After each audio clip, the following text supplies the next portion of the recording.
Which UCLA point guard should be the Thunder point guard? From the Dodge Sports Desk, I'm Mike Sherman, and our NBA coverage tag team of Darnell Mayberry and Mike Baldwin will debate this and other topics today on our new show, 101 with ThunderMadness.com.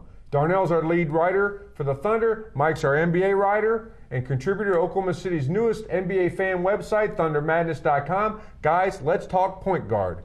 Who should be the Thunder starter? Russell Westbrook, the rookie, or Earl Watson, the veteran? Mike, you first. I'll go with the rookie, Russell Westbrook. Last week we were talking whether he could win NBA Rookie of the Year or at least be first-team All-Rookie. You're not going to make the playoffs this year anyway.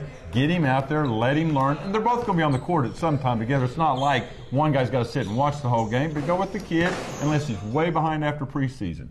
I wrote about this in Monday's paper. Rookie point guards rarely come in and succeed from day one.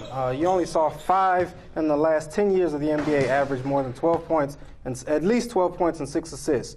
I don't think Russell Westbrook is that advanced. I think you have to give it to Earl Watson. He's a 7-year veteran. He had a career year last year. He knows the system. I think it's an easy choice. You have to go with Earl Watson. He said succeed, 12 points and 6 assists or whatever it was. That's your definition of succeed. What's wrong with 10 points and 5 assists? As long as he's learning on the job. Nothing, but if you're making mistakes along the way, then that's a problem. I'd rather make Earl Watson is going to make less mistakes. I'd rather make the mistakes this year when they're not a playoff team. When next year they might be borderline. I'd rather bring him along slowly and let Earl Watson start the season as the starter than Russell Westbrook coming in from day one. We disagree, Mike. I'm going with Westbrook. Experience is the best teacher. Next question.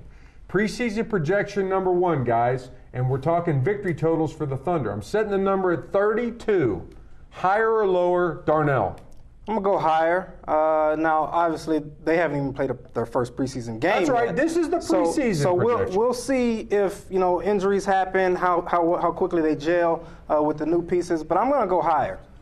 My number. I was going to pick 32, so I guess I'll do 32 and lower. Because, the NBA experts said 23. We just debated on our other show. 28. 28 from Mark Stein. I think they're a little low. I think the low 30s is right. Anything over that number 32, I think would be a very good season. And Darnell's I'm optimistic they'll improve 10 to 12 games. He's optimistic they'll improve more than that. Well, interesting enough, 8 games, an 8-game improvement is improvement. A 12-game, 32 is a 12-game improvement. That's a pretty good improvement. I think what we remember here in Oklahoma City is how much the Hornets improved from 18 games to 38 games, a 20-game improvement. Any chance of that, guys?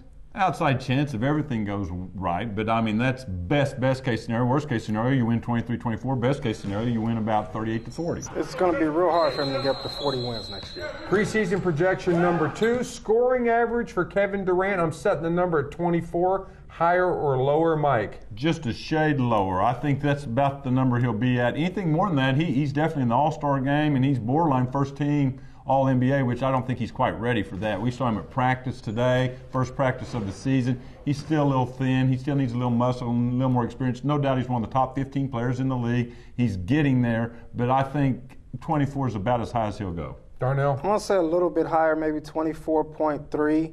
I don't think he's going to get to 25. I wouldn't be shocked, but I'm going to say 24.3. His scoring average last year was 20 points a game, 20.8, I believe. 20.3, I think. 20.3, yeah. Okay. His shooting percentage was about 42. Late in the season, it got better.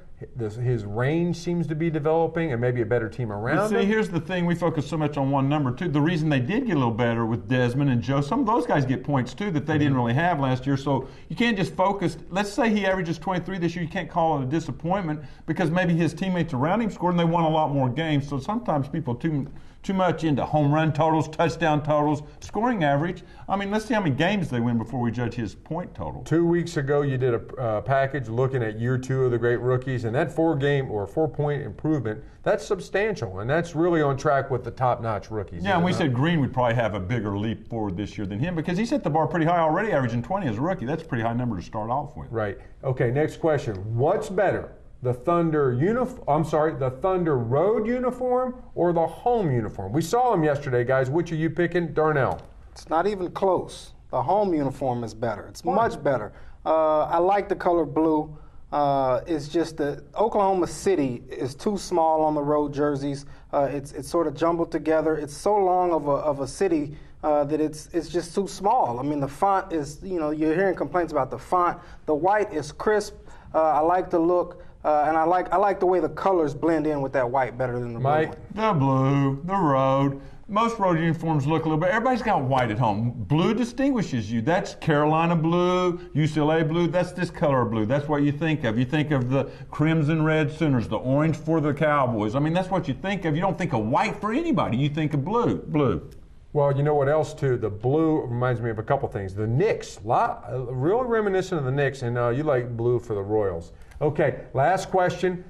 What's better, the Thunder logo or the Thunder uniform? Mike? We agree on this one. It's the uniforms. You're the only one out there on the logo limb. You tell us why. I think the uniform is plain, and it makes the logo look better. I think that logo's looking better and better, and let's take it another step. If they had made the logo the centerpiece of the road uniforms with those blues instead of 2 lines of Oklahoma City, masterpiece. They wouldn't have sold half as many jerseys as they're going to sell. Well, that's maybe what would have happened. Look for that. That's my prediction. Year 2. Well, and you got red up here. They don't even have red in hardly anywhere in the. I mean, that's bogus there. They send us a lot of backdrops for this. Oh, I happen to like that red too. Hey, listen, guys, that's great. That's all for this week's show, but the debate rages on at Oklahoma City's new NBA fan website at www.thundermadness.com.